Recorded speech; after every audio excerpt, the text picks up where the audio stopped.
You're listening to Soap Dirt, the latest in television entertainment news.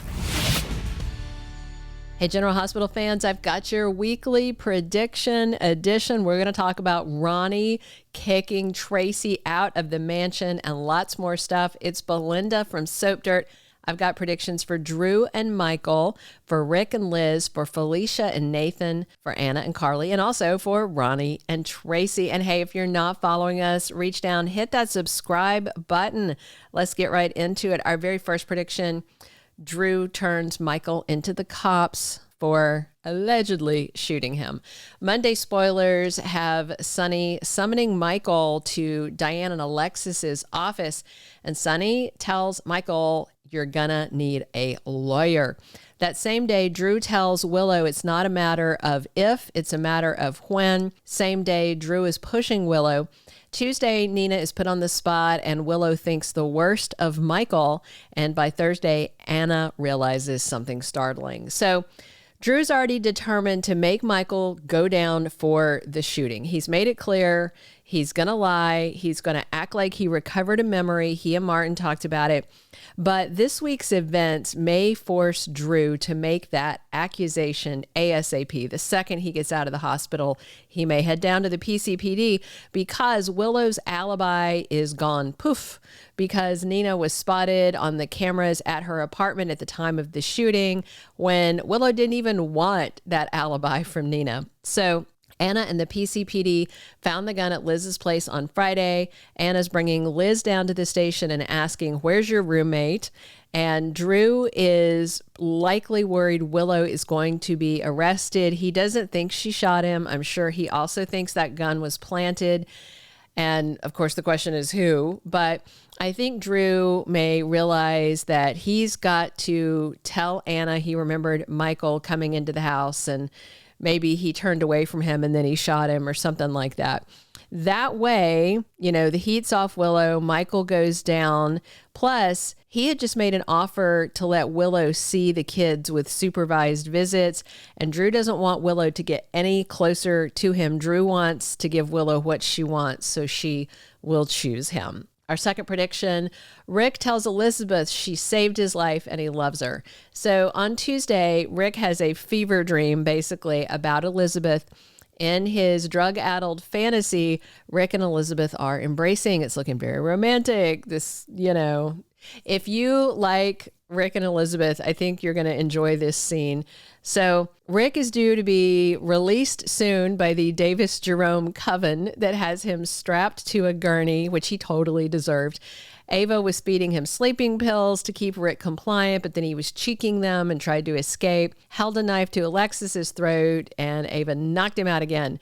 So they are now force feeding him those sleeping pills a lot more carefully. So Rick's brain is all over the place. He's drugged, he's drifting. This week he has this romantic and passionate dream about Liz.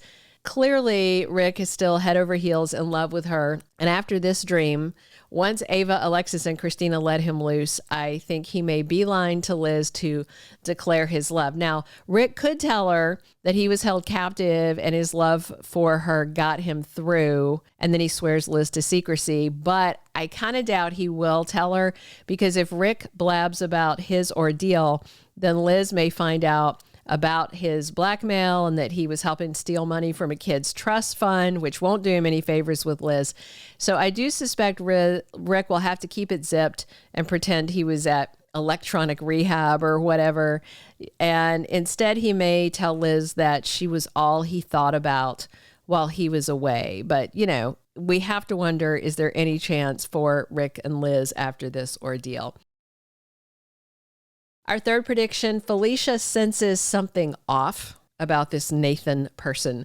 So Monday spoilers have Nathan saying there's one more thing he needs. Thursday spoilers have Felicia opening up to Elizabeth. And Friday, Nathan has questions for Dante. So those are the spoilers. What's clear is Britt's not comfortable with her brother Nathan and doesn't seem thrilled that he's suddenly alive, which is strange, which tells me that Britt knew he was alive, but there's still something more to it.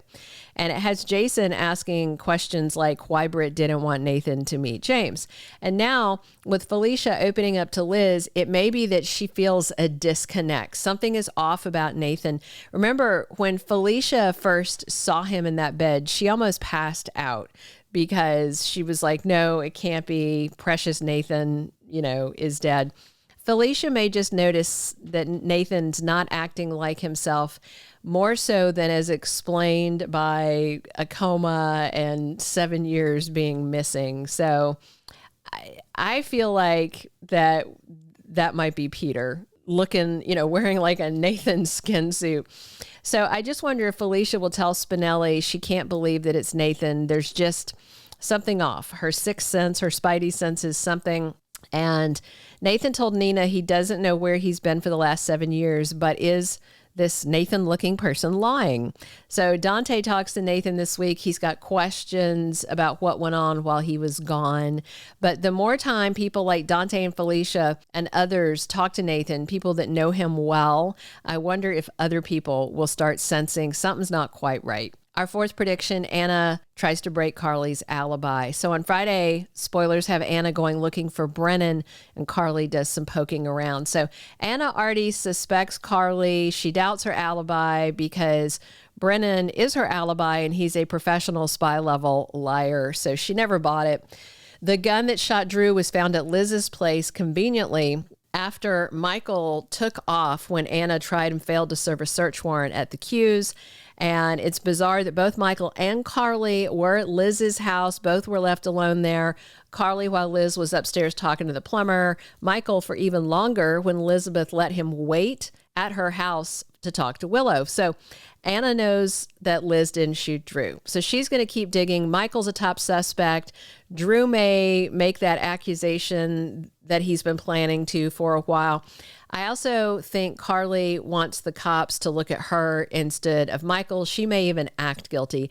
And for all those reasons, Anna may try and break Carly's alibi.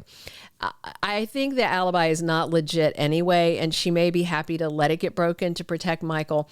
Laura Wright did a recent interview and said Carly is fully prepared to take the fall for Michael to keep him out of Pentonville. Our fifth and final prediction, Ronnie kicks Tracy out of the mansion. On Wednesday, Tracy gets legal advice, according to General Hospital spoilers. So Ronnie's moved into the Q house that she has inherited from Monica. I believe Martin tampered with the will, and he has done all this to infuriate Tracy and to get payback on her. I also think that Monica leaving Tracy a jar of relish, as that same final insult, is also Martin's work. So Tracy raged at Ronnie and said the will was forged. Tracy raged at Lulu for not finding any dirt on Ronnie. That's another reason I suspect Martin may have done this all on his own, and Ronnie is just a pawn in Martin's revenge game. Tracy gets legal advice this week. It looks like she is going to be represented by Marco, and I think she's going to sue Ronnie, accuse her of fraud, try to break the will. And we have heard that Martin is going to offer his legal services to Ronnie. And Martin may advise Ronnie to kick Tracy out of the house as a preventative measure since she's suing her. And really, that's Martin, again, getting revenge on Tracy for having him arrested for back alimony. Thank you for being a loyal listener. Follow us wherever you get your podcast, because you don't want to miss the next episode. Soap Dirt is on all the major podcast platforms, including Apple Podcast, Spotify, iHeartRadio, and more.